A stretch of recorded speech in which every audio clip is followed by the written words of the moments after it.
DNVR. We kind of amazing odds boost every single day. Rudo, Jesse, AJ, all coming at you live. Before we get into the bulk of today's topic, some news of the day. The global series that everyone was, expecting to happen this year has now just essentially been moved to the exact same date next season. They were supposed to play it in early November. They're going to play it in early November of 2022. Still against Columbus, still in Finland. So it is going to be the Mikko and Laine show out there. Are we excited about this? Are we cool that it's still happening? Do we really care about the global series? Where are we at? Yeah, I think it's a great thing for the game. Those are great. Those are great hockey communities. Putting NHL games in those, I think, is awesome. And I think it's a great experience for the teams. We saw how much it meant for Colorado's Swedish contingency when they went to Sweden. And now, with Arturi Lehkonen to go there with Mikko Rantanen, maybe they can call up Sampo Ranta and Justus Annunen too. Now we're talking. Go all out. But no, I think it's great. Those are great hockey communities getting NHL games, and I think that's an awesome thing for the league to continue to do.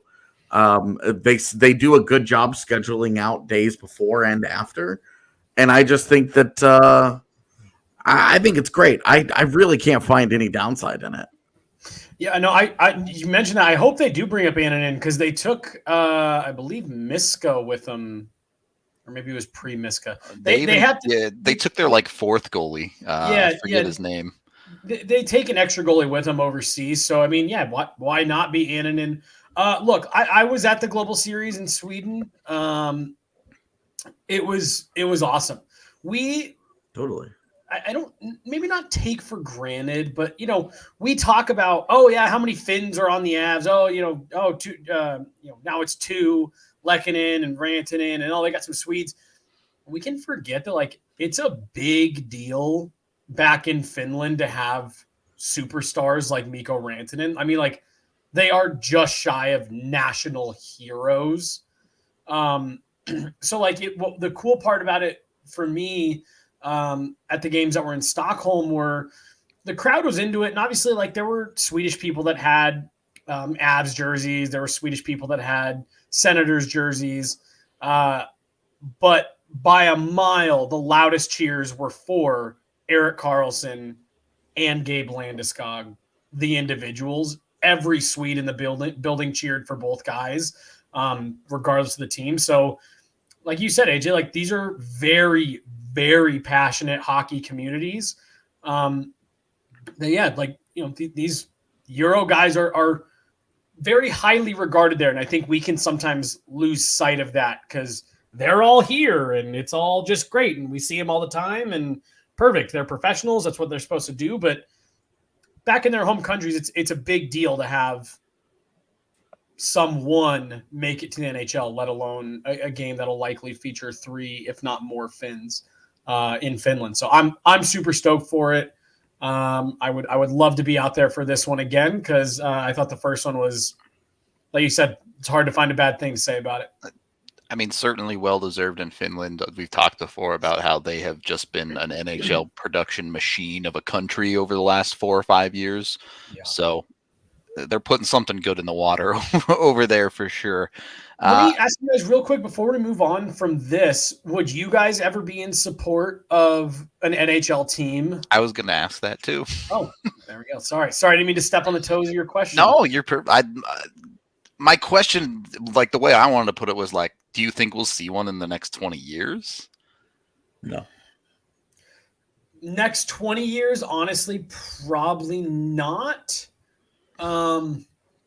Just because I think there's still too many North American cities that they would put one first. But I mean, you look at the NFL and the NFL is legitimately looking at making that leap because they have kind of gone into every major market in the U.S. Easier logistically for the NFL. Way easier logistically. Yeah. Way easier logistically. But yeah, I don't know. It's interesting. I mean, I think at furthest you could put them in the UK because that's only like a 4.5, 5 hour time difference. I guess 5 hours from the East Coast. But anything beyond that, and I mean, that team would have to play only in homestands or road trips. Yeah, it'd be 2 weeks or more at a time, one way or the other, constantly for that team. Imagine them having to go to California. Right. Yeah, you know, right. like you would either you'd have to have special rule sets for their schedule. Yeah, and you would probably need 4 or 5 of them so that you could create like a European division. You would need to change the entire structure of the schedule. It would no longer be everybody plays everybody, because it would be unfair to ask those teams to go to the West Coast and the West Coast teams to go there. It would be just a total mess. You know, the NFL obviously has an easier time of it because the length between games and the way that they can manipulate the schedule, they can get teams to play in London once a year.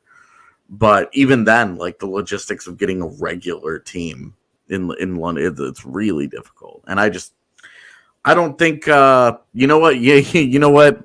I think the biggest thing that's holding us back is faster air travel, better technology in that regard. We need some teleporters. Let's go. Give us 50 years where we have better technology in terms of airplanes, and it's either a faster trip, or it has less of a harmful impact on the body to cross over that many time zones. You know, you reduce the effects of jet lag, and maybe that could be a realistic consideration. But until that technology gets there, I don't think that we can do it in any of the leagues.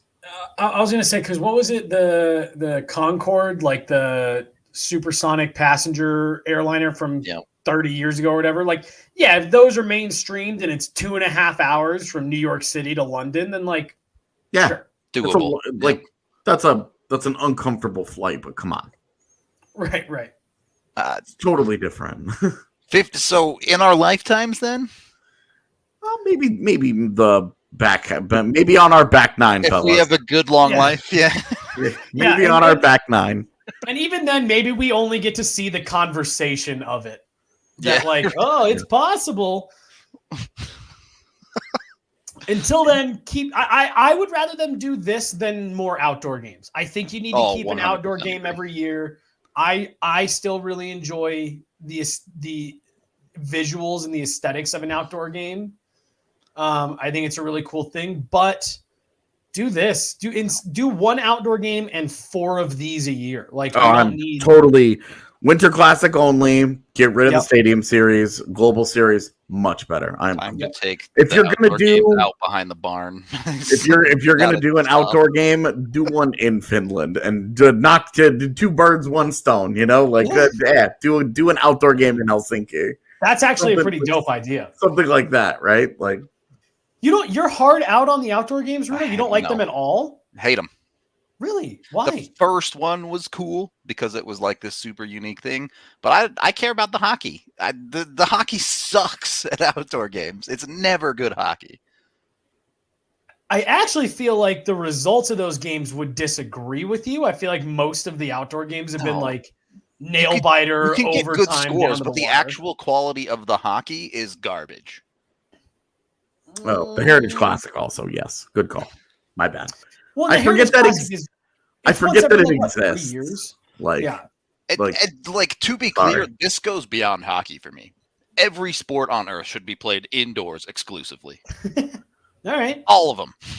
Okay. Take the elements completely out of it. Should not be a factor. Just let's move on. This is the worst I've ever heard in my life. I'm just trying to imagine, as somebody who watched a lot of baseball inside of a dome in Houston, a location where that makes plenty of sense, mind you, but trying to imagine how much of the genuine joy you lose going to a game at Coors Field, where you go because Coors Field is such a great experience because it's an experience, not because the Rockies are necessarily good all the time. Make Coors Field just a bar that seats 50,000 people. Forget the baseball. All it is now, dude. It's an open air bar. The Rockies can go play in an indoor stadium across the street. The whole thing can just be a party deck. Brutal. That's almost like your mayonnaise on burrito take. Maybe worse. It's significantly worse than the mayonnaise on a burrito. That's at least mayonnaise on a burrito is like, look, everybody likes different things. This is just bad. Like, how is it that somebody has experienced the joy and the beauty and the aesthetic of a Rockies game with the sun setting and it's 70 degrees out and you're with your homies and you're having a wonderful time for the first 4 innings of the game before the Rockies screw things up, and it's just an amazing experience. Also experienced a Rockies game where it's -4 out and snowing and I want to die. Okay, why were you there? Rockies game. Yeah, that's on you. That's more of a you decision. We're just going to remove personal responsibility from this equation. I'm sorry that baseball schedules the games that matter in October, okay? That's not my fault. Yeah, but still, my favorite part of this is all the people suggesting different indoor sports. Dude, the indoor bobsledding was the one that got me. Amazing. Because it's partially indoors, like half of it, you're in that tube. Just close it all the way, and you're good. Yeah, in case there's something that ever happens, you have to just have little doors along the way. That won't cause problems. I like the occasional outdoor game. I am with you. It's too many now, but I love the aesthetics of an outdoor half of these sports that Chad is saying happen indoors, just so you know. Yeah, like an indoor javelin can happen in a closed dome easily. It changes nothing. It did. I mean, I guess if it's windy out, it changes everything. But a dome, those happen. That's fine. All track and field sports, they have an indoor circuit. If you didn't know, chat. So indoor golfing gave me a good laugh. Yeah. Just picturing the structure. Yeah. Just the 40-acre structure. Exactly. You fly over it and you're like, I wonder what that is. And you're just like, oh, it's a golf course. Yeah. I mean, they have Dubai has an indoor skiing area, which I imagine costs ridiculous amounts of money to upkeep, but but it's freezing in there. Just have to have the AC. Yeah, dude, like an indoor biathlon or cross country skiing. Yeah, that's a great idea, Rudo. All right, so I'm starting to think maybe not all sports, but a lot of sports should be played exclusively. I would argue closer to the opposite. I want outdoor bowling. Oh God, no! There's a show that would be fun. When we were kids, there was a show that had outdoor bowling with celebrities. It was for some reason, it was like bowling, but the XFL. I don't understand. They had Smash Mouth on it. Their balls were see-through, and they would put skulls in them. It was super weird show. And if you're trying to get your balls to be see-through.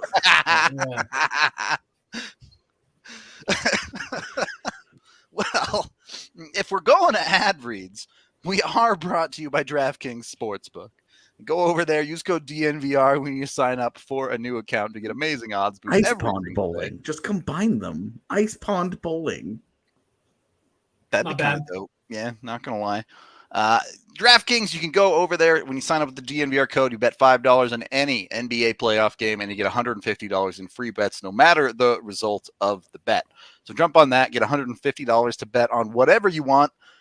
AJ's going to go and bet ice bowling, and then you can bet on that on DraftKings. So go jump on that. When you're making bets, be sure to take the weather into account because teams play outside and it's dumb. So you got to take that into factor when you're making your bets. I'm just saying. You must be 21 or older, Colorado only. Other terms, restrictions, and conditions apply. See DraftKings.com/sportsbook for details. And, of course, if you have a gambling problem, call 1-800-522-4700. And then sign up for Avalanche TV, which I'm sure will be host to AJ's ice bowling in the years to come. No doubt about it. There will be a channel for that. So go to Avalanche. You can watch all Colorado sports roll live on their channels, whether it be Nuggets, Avs, Rapids, Mammoth. Those are all on altitude, which it has. It also has AT&T Sportsnet for the Rockies. It's got the national channels for the Broncos. It's got other stuff as well. It's just $15 a month for the first 3 months. You can get $10 off right now when you use code DNVR. When you go to avaca.tv/DNVR. That's EVOCA.tv/DNVR. $15 a month and just $25 a month after the first 3 months. So still ridiculously cheaper than DirecTV and other options. Second period of the DNVR Avalanche podcast presented by DraftKings Sportsbook. All right. So let's start talking about the actual topic of the day, as we've seen a significant rotation happening with the Avs lineup over the last couple of games. We've also, it looks like at this point, Gabe Landeskog will not be getting any games before the playoffs. So let's start there. You muted yourself, Jesse. Yep. Sorry. That was an intentional mute. That wasn't my microphone breaking, so no one gets to count it. I guess, yeah, just a little bit over a week. Landy's back skating. I could maybe see them giving him a game, but it'd probably be that last game where you have a bunch of other guys held out. So what's really the point? So I don't know. Maybe he gets in one. Maybe. Solid maybe. Either way. I think there's like a good chance he plays game 81. I want to say a real chance that he plays game 81, and then they everybody sits for 82. They send the AV squad to Minnesota. Yeah, exactly. Like the Minnesota game and game 82, assuming that the game in Minnesota doesn't count for anything. Yeah, because I think Bednar's the type of dude where if they can clinch the President's Trophy with that game or something. Or I think he's the type of dude, if Minnesota needs to win that game to clinch home ice against the Blues, and that game matters in the standings, I think he'd be the kind of respect the game kind of dude to bring a competitive lineup to Minnesota for that game. But we'll see where that goes. But I think game 81 is like the chance to get Landy into a game. So do you guys care if Landy gets into a game or not? I do want him to get one. I would prefer for him to get the one, because we always talk about the timing and the speed and just getting back into it. You really don't want to use round one of the postseason as you're all right, now our lineup is healthy, let's figure it out. But at the same time, if that's how it ends up having to be, that's how it ends up having to be. Yeah, a game would be nice. Do I care? No. If Landy's got to drop into game one, he's a pro. He'll figure it out. Not worried. Yeah, and given I think if that's the case, I think if Landy has to drop in game one, he's on the top line, because those guys are so comfortable together that there's not really an adjustment period. You just, boom, get him in there. And then you can start to tinker from there based on how you're doing. Because if you drop him in and he hasn't played in 2 months, and you put him into a game and he's playing next to, I don't know, say Kadri and Burakovsky, that's not a line that he's spent a lot of time on. So it's just a little different level of different comfort level, and their role would be a little bit different.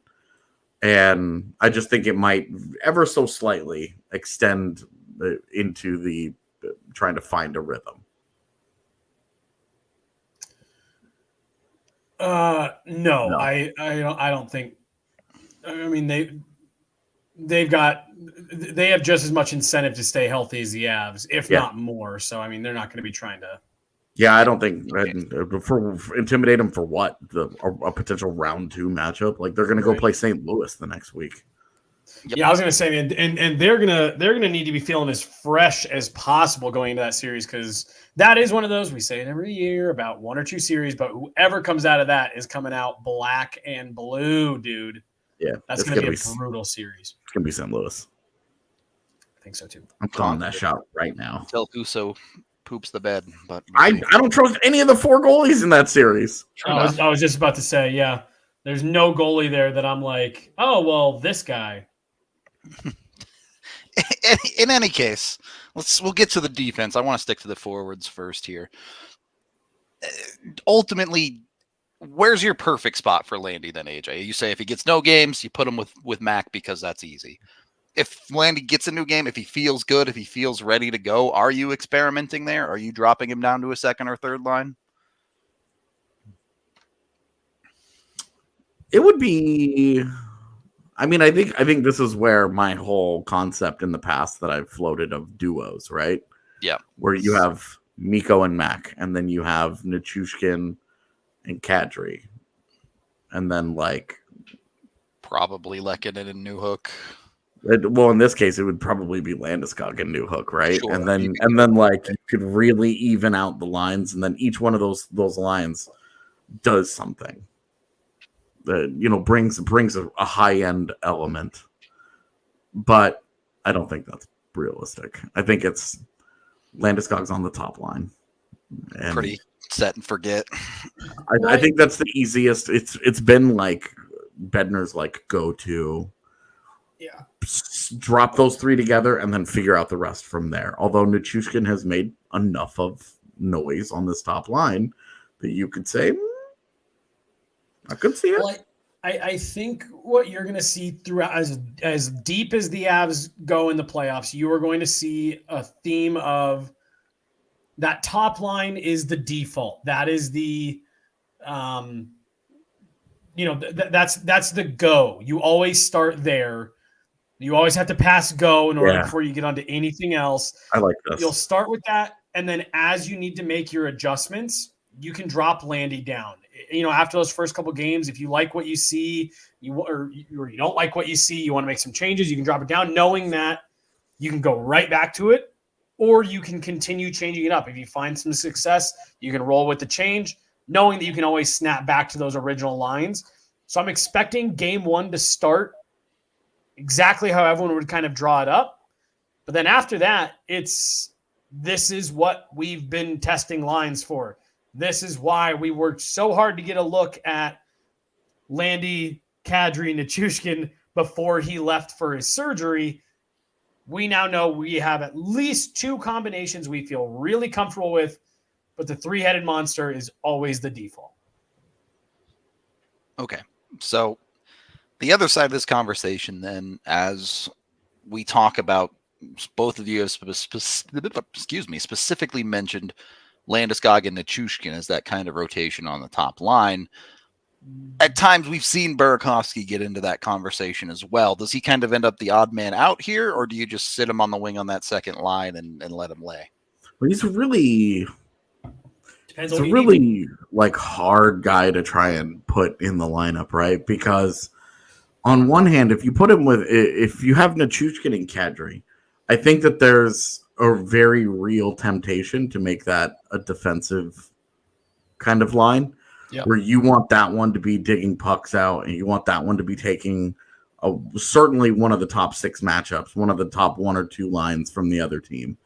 You want them, if you're, let's say they're playing Dallas, you want them taking, one of Pavelski's line or Sagan's line. Right? No doubt about that. One of those, right? And then you have Mac and Mikko take one of the others. Yep. And then you just rely on your depth being better. So with Burakovsky, quality options, with Burakovsky, if you want to put him in a more offensively tilted role and say, hey, we're just going to put you there, I think putting him next to Nichushkin is super intriguing. And then you have Nichushkin, Kadri, Berkey, Lehkonen is who. For your defensive line. If you want that defensive alignment. But if you want more of your classic mixture where it can do a little bit of everything, Burakovsky raises the offensive ceiling quite a bit over a guy like Lehkonen. I do think it's all just kind of what you need in a game by game, and even within a game. You put Berkey on that top line, and you were saying, look, they're not incompetent defensively, but this is our shooter line. These are all guys. Everyone on the ice is a threat to shoot and is a threat to score. That bumps Landy down. That now that's more of a configuration where, like what AJ was saying, you're playing Dallas and the Pavelski line is eating you up in game 1 and 2. So you go into game 3, you put together a real heavy shutdown line that you can roll out there on the second line, and it just becomes hard to match up. But that's what is so fun about the depth of this Avs team. There are legitimately 3 or 4 different looks in your top 9 that give you 4 completely different things. Yeah, and I think the default look, like the standard, like if I had to make a best guess, it's probably the three-headed monster. And then you do probably go Nichushkin, Kadri, Burakovsky. Yep. And then you go Lehkonen, Newhook, Comfer. Yep. And like I think that's probably your baseline top 9 that you work from in game one. I think that's what the top 9 will be, barring anything else happening. I agree. To get back to your topic of duos, I think you'll also 100% see Bednar start to play his lines to situations like he does with the defense. I'm sure we'll talk about that in a little bit. But if you have McKinnon and Mikko paired and you have an offensive zone faceoff, maybe you throw Kadri out to win a faceoff with him.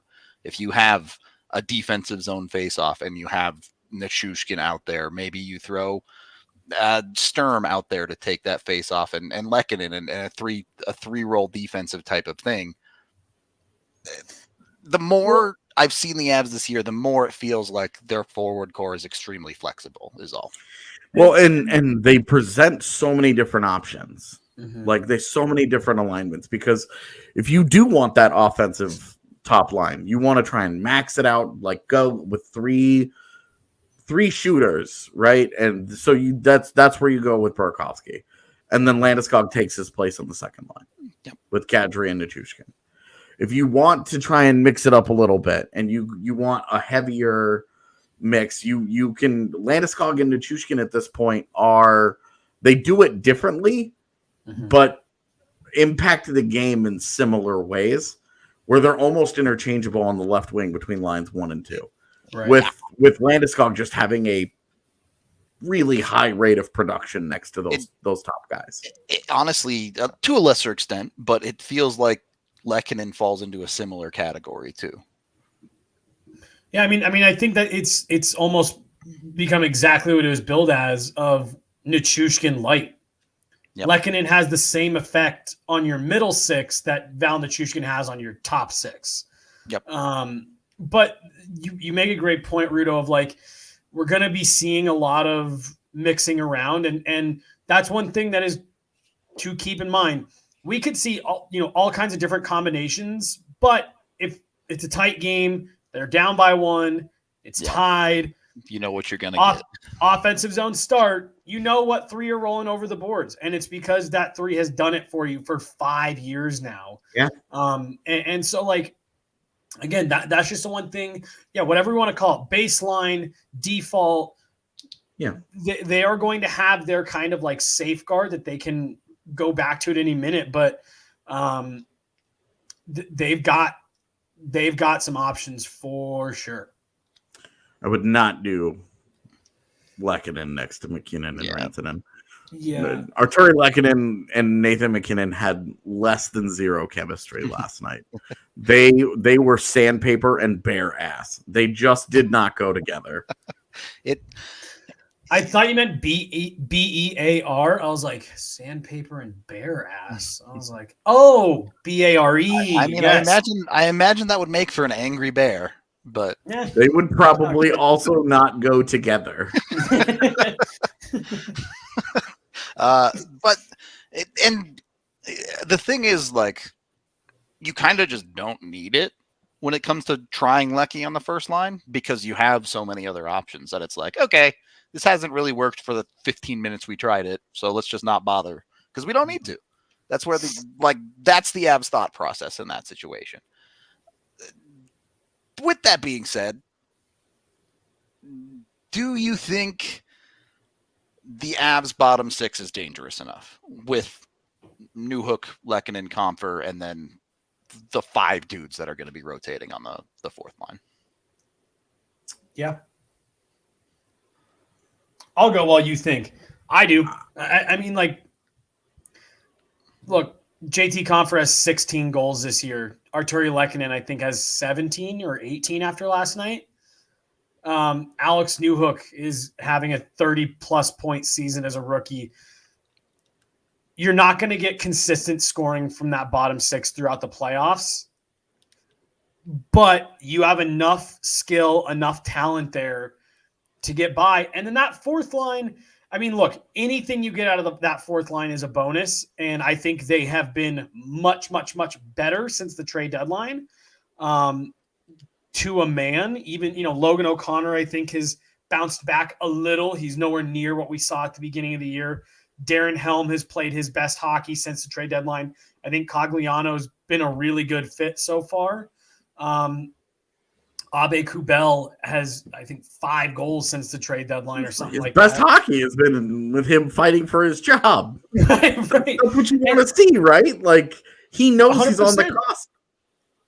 And you're going to be in the playoffs, and every single one of those guys is going to know, in the best way possible, one off night and you're up in the press box because there's someone else chomping at the bit to do your job better than you. And I think that's going to pull the best out of them. They've got 15 forwards. 3 guys are sitting. A full line that's if you count McDermott as a forward, because they have 8 defensemen not counting McDermott. So, you've got 3 forwards in the press box every night. You have to bring your best game if you are a bottom 6 forward, or you're going to be watching. And I think that's going to pull exactly what they need out of them. So a guy whose name we have not really said at all in this mixture is Nico Sturm. I feel like that's because his spot is a total lock as a defensive forward. But sure, like I think we've all kind of penciled him in as 4C when the lineup is healthy. Yeah. Mm-hmm. But to the point that Tanner is making with the lack of size in a Lehkonen Newhook Comfer line, do you think that there's a possibility that they would run something like a Newhook Sturm Lehkonen third line? And then what? Comfer, Cogliano. Helm. Whatever that fourth line ends up being. Yeah, the Comfer and pick 2. I think they could. I don't think that's what they want to do, though. Yeah, I don't think I would, because you're really just kind of shifting the lack of size and physicality from one line to another. And really all you're doing is, like, JT Compher, he's got 16 goals on the year, but he's definitely not like an offensive play driver. And so you're really just kind of like taking him away from 2 guys that could actually be weapons for him, and vice versa. I think you just roll with that line and say, hey, we think Lehkonen is tough enough to play against. Comfer's got just enough of an edge that we're not really worried about it. And then that fourth line is real gritty, sandpaper, et cetera, et cetera. Because it does on paper like let's go Cogliano, Sturm, O'Connor. Like, that doesn't sound like a fun fourth line to play against. No. But it also doesn't sound like a fourth line that's going to ever score a goal. Never a threat, yeah. If that line scores a goal, they either made their one play of the series or it was an odd man rush. Well, like, straight up though, like, one play of the series, isn't that all you really needed? Or all you really need from your fourth line? If they give you one play every round, I think you take that, right? As long as all the other times they're at least breaking even in their matchup, I'm completely fine with that. Yeah. I do think you brought up a good point, Jesse, in that, one, I think Lehkonen plays bigger than he is, which helps the lack of size there. Yeah, look, there's limits. If they're going up against the line with a bunch of dudes that are 6'4", 220, it's not going to work. Yeah. Right. But you have Lehkonen, who can help you in that regard. You have Comfer, who doesn't, I wouldn't say he plays heavy, but certainly can be that guy that gets under people's skin at times. Not afraid of contact. Yeah, for sure. Well, this goes back to some of the conversation we had last year, where not necessarily very big, but effective with the size they have. Mm-hmm. That's what you're looking for. You're looking for guys who are effective, not just big for the sake of being big. Yep. Yeah. And especially if you have the combination of Landy, Kadri, Nichushkin in your back pocket, like, cool. There's your big, heavy line that is full of big guys that are tough to play against. I don't think you need a ton of those, and I don't think a checking line has to be big to be effective. Agreed. At the end of the day, it's a weird situation in the playoffs when you're talking about bottom sixes, because a lot of it is, you just don't want them to hurt you and you get what you get out of them. And at the same time, everyone who's watched hockey for a while knows game 6, tie game, third period, something from your bottom 6, something weird's going to happen and someone's going to be the hero. Max Talbot has a 2-goal game 7 under his belt. Right, exactly. Stanley Cup final game 7. You're gonna need, if you're gonna win a Stanley Cup, and I've already said I think Nico Sturm, I've put it down as he is my guy. He is the guy that I am predicting right now makes a series impacting play at some point for Colorado during the run. That he's the one that scores a goal or does something where you're just like, Walt. Yeah, that was not the guy I would have put money on, but you know that you're gonna need it at some point. And I think that's that. Knowing that Sturm's offensive, to kind of bring this back to my original thought on this, knowing that Sturm's offensive profile is really limited, but he's otherwise rock solid reliable. I have him hard inked into the lineup. No way I'm taking out any of the other guys for him. Yep. Mm-hmm. The face-offs, he's lived up to that. The physicality, he's lived up to that. He hits everything constantly. Since he got to Colorado, he's all about that. And he's just done everything that you want. He's just not a good enough offensive player to play the role that he has so far in Colorado. And when he gets that more limited role, I think that we're going to see that line pick up.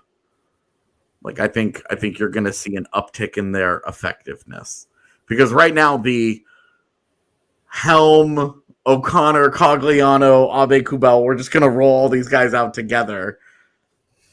Like, it's not really working very well. Sturm, Abe-Kubel, and Cogliano is the combination to me that kind of sticks out. And that's just because Abe-Kubel's played really well in the last couple of weeks. And he's got just enough offensive upside that you're like, he could chip one in every now and then. And I think it gives you enough. I've been a big fan of Cogliano since he got here. I think the dude works his ass off. Abe-Kubel has 11 goals this season. Yeah. So in my mind, I have kind of Cogliano and Logan O'Connor when he's playing well in the same category, where they just skate really hard, they run into everything, and they kind of create some havoc out there. You have Sturm in the middle because he can play center, properly can play center. So he's kind of locked in that regard. And then that leaves you with Helm and Knack as your other options. And honestly, you've gotten solid offense out of both of those guys in the last month. So, and O'Connor probably gets a little bit of extra leash because he's a penalty killer and they really like him on the PK. This is an interesting point that I think he's losing ground on, because with Nichushkin, with Lehkonen, with Comfer, with Sturm, with Cogliano, Landy can PK if you want. Like, even not even getting into Landy, there's 5-6 guys that you could reasonably put on the PK ahead of LOC right now, where you say I can live with what we're getting without LOC. Like I've made this argument for a while, but we finally saw LOC stopped being involved in the insane shorthanded production that he was in the first half of the year. And when you take away that production, LOC's penalty kill numbers aren't actually that good. Nope. So it becomes a lot easier to replace him when that production goes away. All right, so we've got people talking about Abe-Kubel's penalty minutes here in the chat.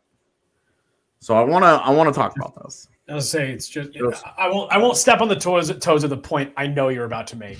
Just real quick, Abe-Kubel's first 30 games in Colorado, 33 penalty minutes. Okay, like not great. And a lot of those are minors, so not great. Did he have a fighting major? He had to have done something to get into the odd numbers. No other way to get odds. So yeah, I guess he could have had a major. I don't remember him having a major penalty, so he had to have fought somebody somewhere along the way. The 32 games since then, 4 penalty minutes. That's none. Taken 2 penalty minutes in 32 games. Now, to be fair, I think there was an argument for the first half of that in the second stretch of games. He also wasn't very physically effective. He was struggling to find that line a little bit. But we've seen over the last 10, 15 games, he's found something that works and has started producing offensively again and being an effective hockey player. When did the Avs claim him? A long time ago. His first game in Colorado was November 17th. So he had 7 penalty minutes against Florida on December 12th. Yeah. Neat. So there's that. In all of 2022, like really since January, he has done nothing penalty wise. Like it's seriously 32 games. He has 5 goals, 3 assists, 4 penalty minutes in 9 minutes of ice time. Yep.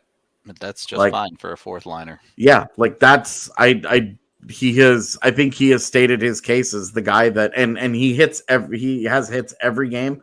He also is blocking shots with a regular enough basis that you can say, hey, he may not be on the PK, but what he's doing at even strength is working out. And as I just mentioned, as I ran through the roster, you might be not missing Logan O'Connor on the PK at all in that alignment. He fought Ryan Lomberg right Chad after he hit. Oh, what? Chad had this right. Oh, yeah. After the Jacob McDonald hit. Yep. Because I was just sitting there and I was like, I feel like I remember him fighting, but I couldn't remember the context. But once I saw that, yep. To answer Riley's question here, are you guys worried about Kadri keeping his cool? Says I'm not personally worried, but it's obviously a conversation. I feel about Kadri keeping his cool about the way that I feel a meteor hitting Earth and all of us dying instantly. If it happens, I can't do anything about it. And if it doesn't, then okay, great.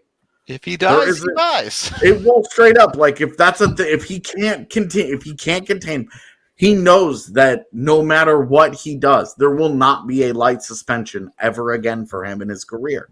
Right. The days of him getting like 2 games for something, those are done. He knows.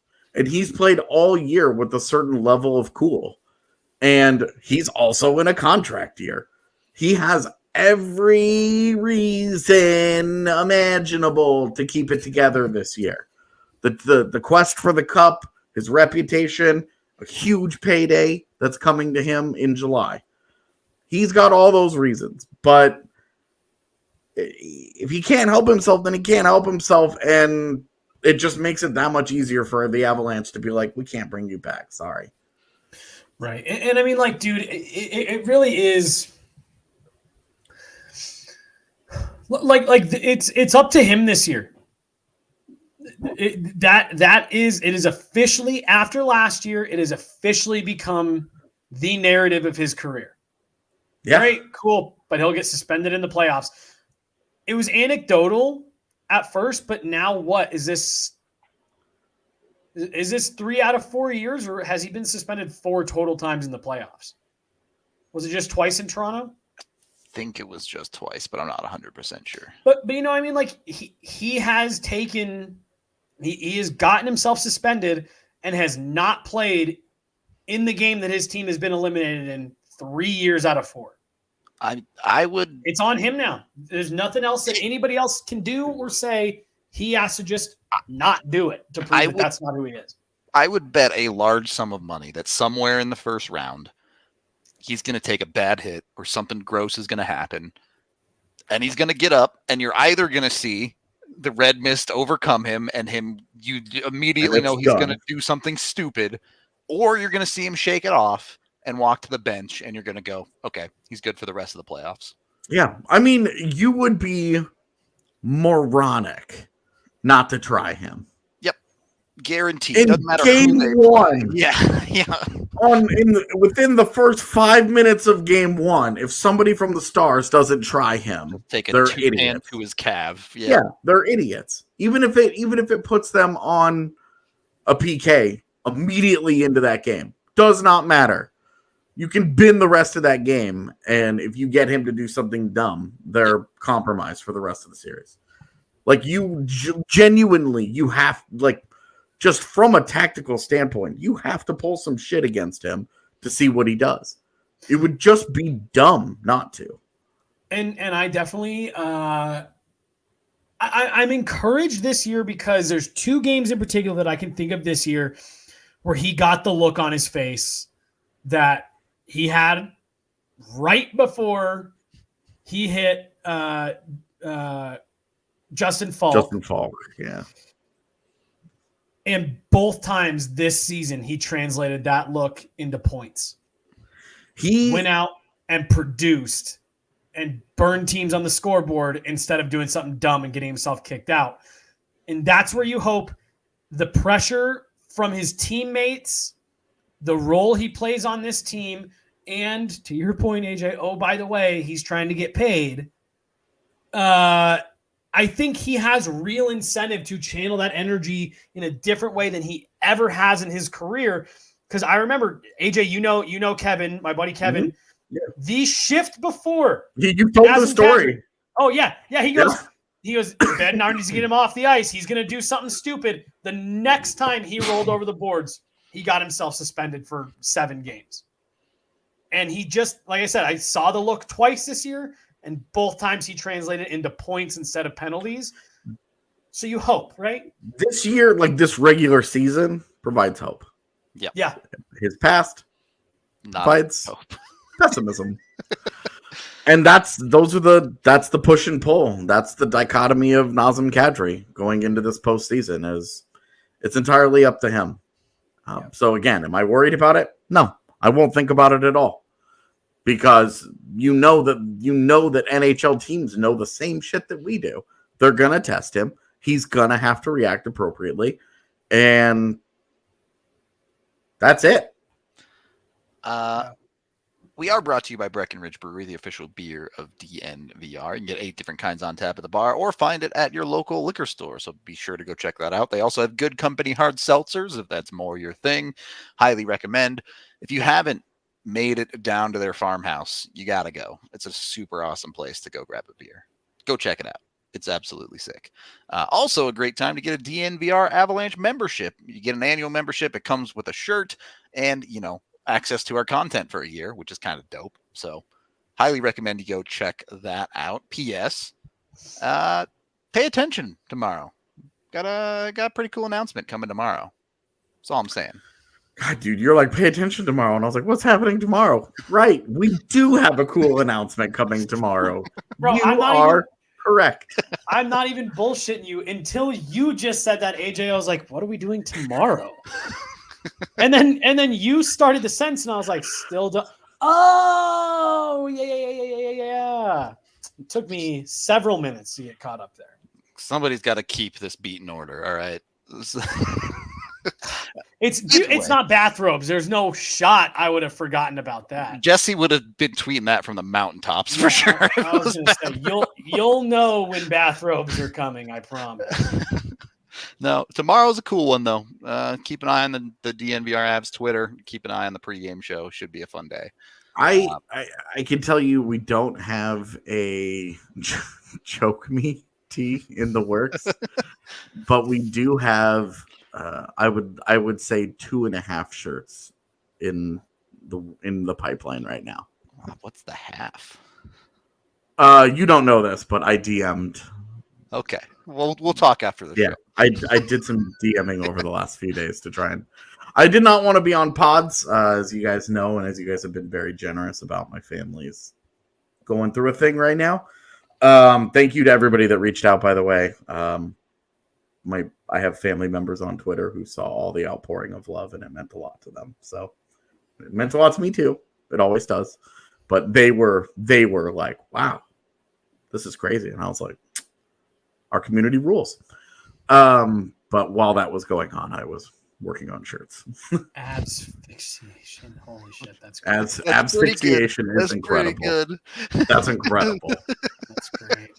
Yeah. Now we might have 3.5 Yeah. shirts in the works. Okay. I do want to mostly focus this show on the offense. We'll save defense for another day, but real quick, top pairing, Makar and Taves, keeping it together no matter what. Yep. Okay.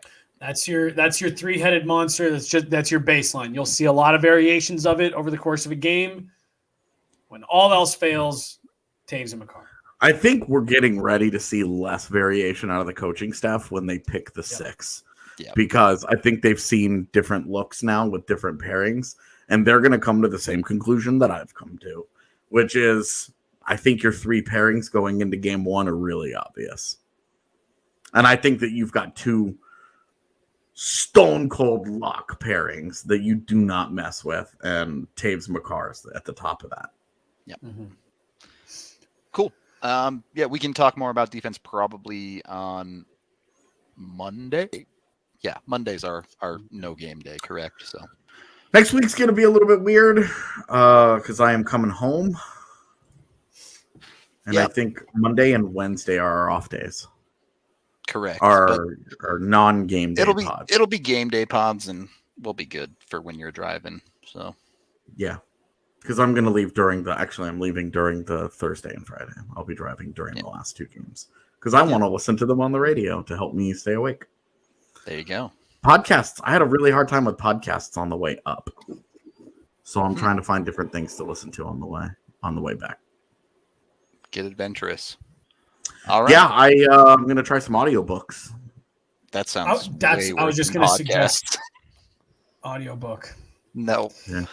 Yeah. So do you have anything else, Rudo? Because I was going to No, go. Did you have it? No, because this is completely not relevant to what we're talking about. We're in final thoughts territory. You're good. Yeah. One of the few fun parts of moving is finding all kinds of old stuff you didn't realize you still had. And I found my 2018 NHL draft guide. And there was just a funny there's so much information in these, like big shout out to all these NHL teams who put these together, because there's such a ludicrous amount of information in these. And I was just flipping through it, and I found something that I thought was a little interesting given how these players turned out. Do you guys know, and if there's any 2 people on this earth that know this answer, I think it's you guys. The Avalanche, not the Nordiques, the Avalanche have drafted 4 goalies in the 2nd round. Do you guys know who they are? Pickard. Yeah. Budai. So Pickard, Budai. I think Peter Delmas was one of them. Very impressive. I didn't even know that guy's name. I'm trying to third, right? I'm trying to remember if Trevor Can was a 2nd or a 3rd, because that was the year Trevor Can was Shattenkirk, Cohen, Gagliardi. Yeah. And they also drafted Kent Patterson that year, and I only remember Kent Patterson because he almost died at rookie camp. And I can't remember if Trevor Can is a 2nd rounder or a 3rd rounder. He is a 2nd rounder. Is that the 4th one? Yes. Yep. Fucking nailed it. And then I do apologize. I just looked up a little bit here, and I thought this was in the Nordique territory. Philippe Sauvé was also a 2nd round pick in 1998. So 5. But I knew you guys would do it. Peter Delmas, never even heard of him. And then Trevor Can, I was like, whoa, there is a name. Fissé was, yes, but that was Nordiques. And Nordiques, a couple goaltenders in the 2nd round, a couple goaltenders in the 1st round. And David Abisher was a 6th round pick. Yeah. Brent Johnson was a 5th round pick. Yeah. In Colorado's first ever draft class. Dude, there's just some names on here that in those second, Trevor Can, again, Peter Delmas, that it's just like, wow, you used a 2nd round pick on that. So I know Use for a a top fact, 60 pick on that. I'm pretty sure from like maybe even before 2015. But if you ask AJ to just name the draft picks from a draft, he'll go like halfway through the second round before he misses one. He's actually insane. We did this. So Z and I did this one time with the 2017 draft while we were driving, while she was here over the Christmas break, and we were doing our drive either to or from Dallas. I don't remember. She just opened up Hockey DB and was like, name the first round of picks. And I got pretty far into it. It's like pick 48 or something. I needed a little bit of assistance with like teams. Just to know who pick was up. Yeah. Yeah, but I got like deep into it. I got a lot deeper into it than I expected. Some of the polls were pretty. I was pretty proud of. I was like, But I mean, so right here, this is every draft class along with the page before it broken down by year. Yep. Yeah. So one of these shows we'll just see how far back AJ can go. But no, dude, like there's a ton of super interesting information in here. Like the Avs, as of 2018, had drafted more players from the OHL than any other league, and it happened to be 69 players. And yeah, it's super interesting. And the goaltender thing I thought was interesting. There was one other name on here, AJ, who you and I like irrationally loved, mostly because of his pads. Is it Spencer Martin? It is not. Peter Kabacha. Yeah. He had the McDonald's pads. He had bright red and yellow pads at training camp 2 years in a row. I also loved him because he got drafted and flew across the world because he wasn't at the draft. Flew across the world, rolled into rookie camp that morning, passed all of his physicals and everything, and got on the ice. And I was like, how do you not love this guy? Dude, and remember, he looked horrible that first day. We were like, holy shit. Dude, that was one of the worst, outside of Roman Will, that was the worst performance I've ever seen at a camp. But like, you understood. You were just like, look, what do you want here? Like, this is like, he flew across the world for that. He hasn't had any sleep. He's jet lagged and he's rolling in, and you just love that he was willing to do it. And that always made me a fan of him. But that was the name that caught my attention to the goaltender list, and then I started just looking into more. But Peter Delmas was the one I thought was going to trip you guys up. So shout out AJ. He's too strong. He can't be stopped. Not knowing if Trevor Cannon was the second or third rounder was bad on my part. I should know better. Off by 1 round. You even picked up on something that I, the person with the list, missed, and that they took a goaltender in the 4th round that same year with Kent. Was it Kent Patterson? Patterson. Yeah. Yeah. I didn't even know. Ken Patterson, University of Minnesota legend. I mean, I don't know if he's a legend. I have no idea. I just remember him at rookie camp because he almost died that day. He was the goalie that got so exhausted from this conditioning drills that he was puking behind the net, and ended up just laying there for like 15 minutes, and was just like done. Like, he was gassed, and I was like, does he need help, y'all? Somebody need to go down there and check on him? Yeah, well, and he was like, it wasn't like, bleh. It was like full on, like, that dude. Like Exorcist. Dude, it was bad, and I felt really bad for him, and that's why I remember him. And that probably makes me feel worse. Yeah. That's what I remember him for. All right, well, that's all I've got. Yep, I think vomit is the great place to leave. No, I've got a fun this year's team. I'll ask you guys this, since I was going to do something else with it, and I don't have time today. But this year's team, of the defense pairs that have played at least 10 minutes, which one? 10 minutes? That's so low. It is, because it's a fun answer. Which combination, which pairing has the highest Corsi for the Avs this year at 5v5? 10 minutes. It's going to be like Ryan Murray and It's either like McDermott or Makar. I don't know which one to put there. Yeah, I feel like it's a Jack Johnson and someone because it's Jacob just like McDonald could be a good answer that chat put. Yeah, I was gonna Jack Johnson and McDermott. It could be like Murray and Taves. The little smirk AJ has. Yeah, it's gonna be like none of the above. Is it McDermott and Jack Johnson from like 2 nights ago? No shot. No. I don't know. Who is it? It's McDermott and Justin Barron. That's funny. Yeah. They went plus 16 minus 5. That's hilarious. Of the ones that actually saw a little bit of ice time, and we're talking like and actually had some results. Like Jack Johnson and Jordan Gross was like 2-1. Yeah.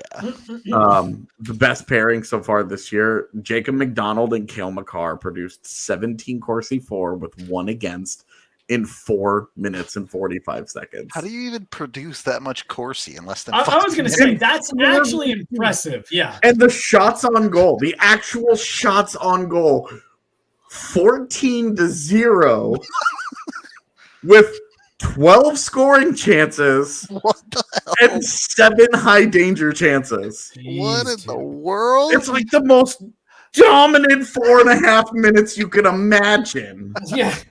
It's like asphyxiation to the max, dude. It's ridiculous. That's pretty crazy. That's actually nuts. Yeah. It was, and I thought looking at this last night and seeing Curtis McDermott and Justin Barron, Yeah. I was like, what is this? 10 minutes, and they produced 5 high danger chances. Wild. Gave up 2. Stats are fun.